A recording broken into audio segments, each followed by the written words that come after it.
Bom, Marcos, esse case aqui de mais um trilho suspenso, né, que é a especialidade da Codilux, né, que nós fomos uma das primeiras empresas no mercado a apresentar essa solução alguns anos atrás.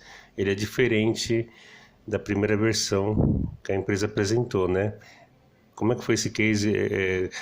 O cliente nos procurou porque ele já tinha visto na internet ou era um desejo dele pessoal que a gente já tinha uma solução proposta? Conta um pouco desse caso aí, desse trilho suspenso diferente, com luz direta e indireta. Bom, vamos lá. Realmente o trilho suspenso tem sido uma característica aqui da Codilux, né? A gente tem trabalhado com essa personalidade de aéreo no suspenso, que a gente pode dizer assim, com perfilado, com eletrocalha, com o trilho. E as postagens têm chamado a atenção nas mídias, nas redes sociais, e através das postagens, né, do trabalho do blog, até mesmo do YouTube, esse cliente especial chegou até nós e ele trouxe o briefing do que ele precisava, né? Por isso que é um trabalho um pouco diferente, mesmo ele não tendo visto nas nossas postagens nada parecido com o que ele queria. Ele imaginou, eu consigo fazer lá, já que fizeram esses, farão o meu. E ele tinha razão. O que há de diferente aí no trabalho desse cliente é que ele tinha alguns impeditivos. Número 1, ele tinha apenas um ponto central mesmo, com um ventilador de teto. Já havia ali na caixinha 4x2 o comando do ventilador de teto, que já ocupa toda a caixinha 4x2, né, com ventilação, exaustão e luz. Automaticamente ele não tinha espaço para se criar mais um ou dois circuitos. E ele tinha no briefing dele colocar dois trilhos suspensos, um sobre o sofá de 3 lugares, outro sobre o sofá de 2 lugares, ambos alimentados pelo centro. Tirando isso, quando ele disse a palavra suspenso, eu perguntei a altura do pé direito. Ele era baixo. Falei, não tem problema, a gente coloca uma suspensão, de 12 centímetros, 15 centímetros. Aí ele falou assim, mas eu te trago mais um desafio. Eu falei, pode falar. Eu gostaria que meu trilho suspenso, além de receber os spots para iluminar para baixo, que tivesse fita na parte de cima para eu rebater no teto. A partir desse momento a gente não poderia deixar realmente a haste muito baixa, porque a luz bateria no teto e concentraria. Falei, tudo bem, então vamos lá, então vamos deixar com os 20 centímetros que é o praxe a gente trabalhar para tentar fazer a iluminação da fita colorir bem o seu ambiente. Aí ele falou, só que eu tenho mais um desafio para você. Eu falei, qual é? Ele falou, eu quero que a fita seja RGB. Bom, em cima desse case nós tivemos apenas um ponto central para ligar dois perfis bem distantes, criar a situação do circuito, criar mais uma caixinha de passagem, mais uma caixinha para poder alimentar, e não seria alimentar apenas os spots no trilho, mas também a fonte. Encontrar um lugar para esconder a fonte e o receptor de sinal. Tudo isso usando apenas as hastes de 3/8. E pior, num apartamento mobiliado e com moradia. Fazia parte do briefing do cliente não fazer sujeira. E aí começou o desafio.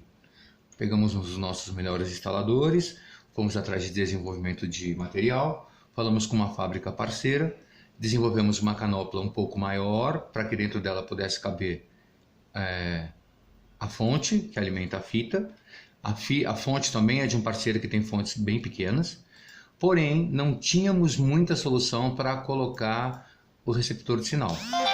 Então o receptor de sinal foi adaptado no trilho mesmo e a caixinha, que é branca, foi pintada de preto, porque com outro detalhe, todo o material era preto e as caixinhas de recepção sempre são brancas.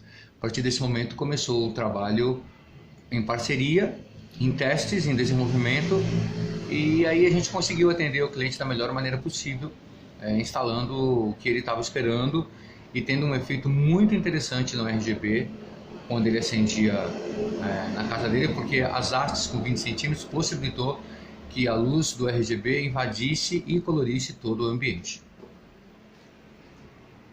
Teve um problema também com o ventilador, um reposicionamento, parece, ou não? Foi solucionado? Não, com relação ao ventilador, não foi a questão do reposicionamento.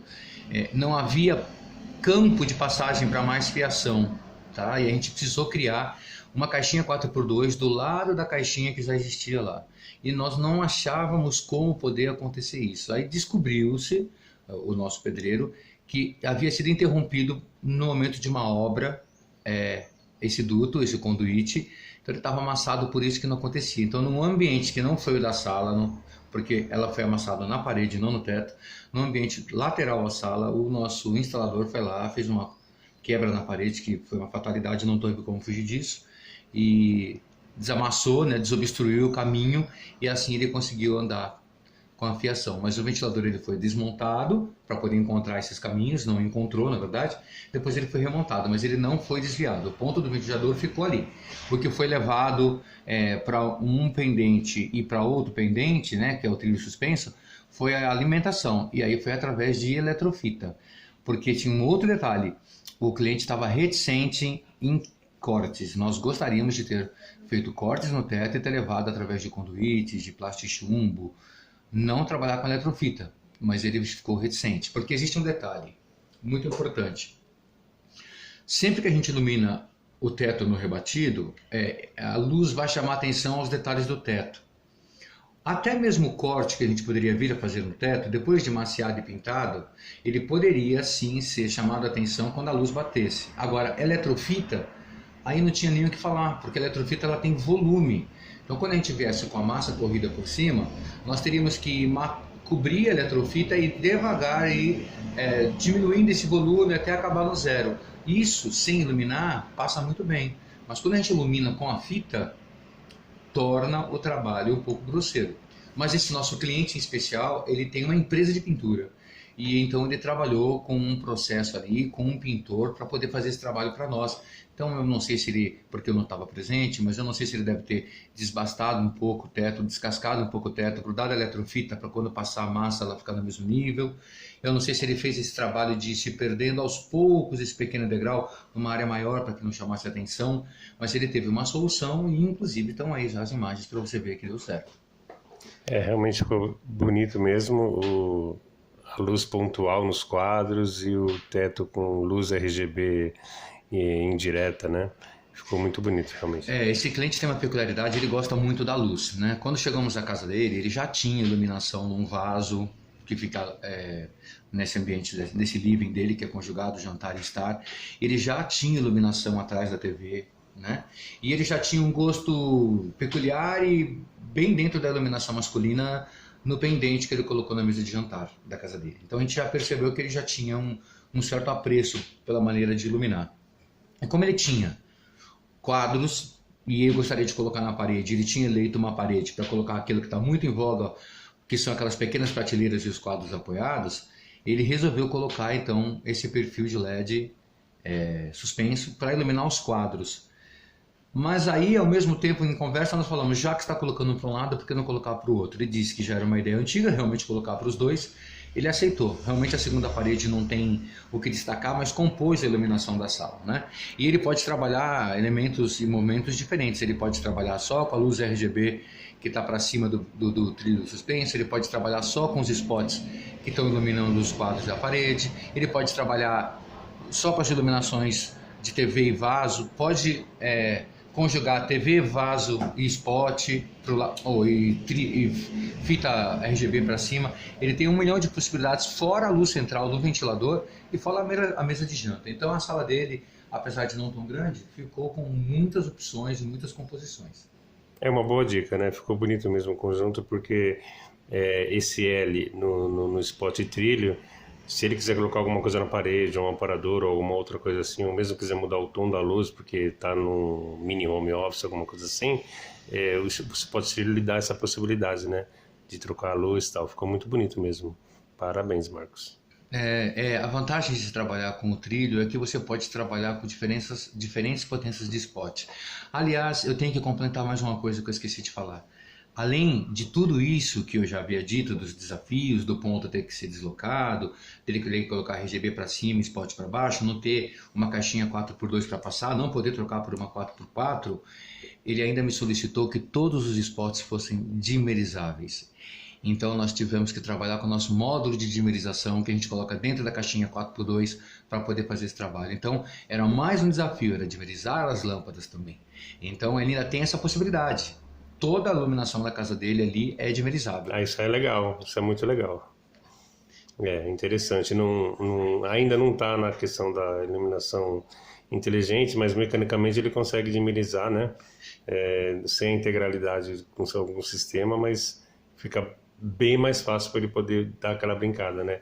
E poder controlar, né? É interessante, ficou legal mesmo. Exatamente, não está ainda fazendo parte das Smarts, né? Mas ele já pode sim brincar.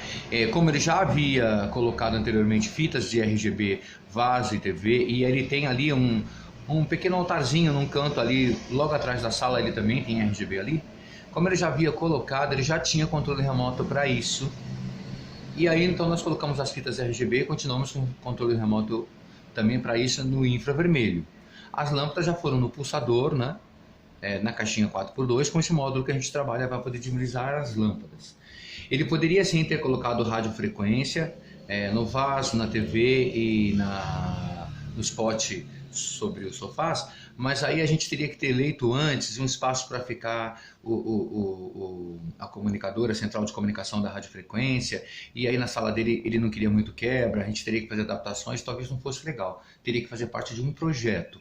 Ou então a gente teria que trabalhar com design thinking, né? Trabalhar com móveis ou com acessórios que fossem cobrindo o caminho dessa fiação, o lugar onde vai ficar essa caixinha, para que integrasse a decoração da sala sem fazer o quebra. Porque todo o detalhe minha sala está limpa, minha sala está arrumada, eu moro na casa, não quero quebras. Então, para poder entrar nesse tipo de automação na casa dele com um ponto só, nós teríamos que ter participado de um projeto ou então ter trabalhado com marcenaria, com quadros, móveis, no design thinking, criando uma situação para esconder tudo que poderia facilitar a vida dele na parte da tecnologia. Obrigado, Marcos, pelas suas colocações, foi muito legal mesmo, e fica a dica aí para o pessoal, né? Que no caso não teve projeto, foi uma adequação mesmo, né? Um tipo de adequação, tá quase um retrofit, né? E fica a dica pro pessoal também, né? Se quiser fazer iluminação com trilho, suspenso, né? Colocando que, no caso da Codilux, os trilhos suspensos, eles são feitos sob encomenda, né? Então tem toda essa coisa, a questão da coisa medida, por isso você deu o exemplo esconder as fontes, a altura, a estruturação do trilho, né, para ele não ficar molengo, compatibilidade das lâmpadas, o tipo de spot que vai, realmente não é algo tão fácil. Então a Codilux está aqui realmente para dar esse suporte e, como vocês viram o resultado, né, o cliente ficou satisfeito? O cliente ficou imensamente satisfeito, essas fotos não foram tiradas por nós. Quem tirou as fotos foi o próprio cliente, ele ficou empolgado em tirar as fotos, ele criou situações, ele criou ângulos, ele realmente trouxe para a gente, em imagem, a resposta do que ele achou do trabalho. Ele ficou muito, muito satisfeito. Achou muito, muito legal, gostou muito da proposta, gostou da maneira que saiu. Apesar de saber que um pequenino pole teria para poder colocar a caixinha 4x2 do lado da única que ele tinha lá para o ventilador, ele falou isso é pequeno perto do resultado. Né? Então ele ficou extremamente satisfeito. E essa questão mesmo de gourmetização dos perfis e dos trilhos é verdade. Apesar deles virem de mercado com 1 metro, 1,5 metro e 2, a gente pode adaptar fazendo as emendas normais em I que o mercado já tem, ou cortar em cima da medida que o cliente quer, 1,70 m, 1,65 m, 85 centímetros, pode criar isso tudo. E as hastes então é um universo à parte, porque você pode pôr maiores, menores, redondas, barra roscada, passa aqui por dentro, não passa, canopla redonda, quadrada, alta, baixa, pinta de branco, de preto, de prata, natural, ou seja, tem uma infinidade de situações. Então realmente aí é mesmo de acordo com o gosto de cada cliente, a gente consegue trabalhar lá e deixar a casa dele com a carinha que ele estava imaginando. Tá bom, Marcos, obrigado. Não, por isso.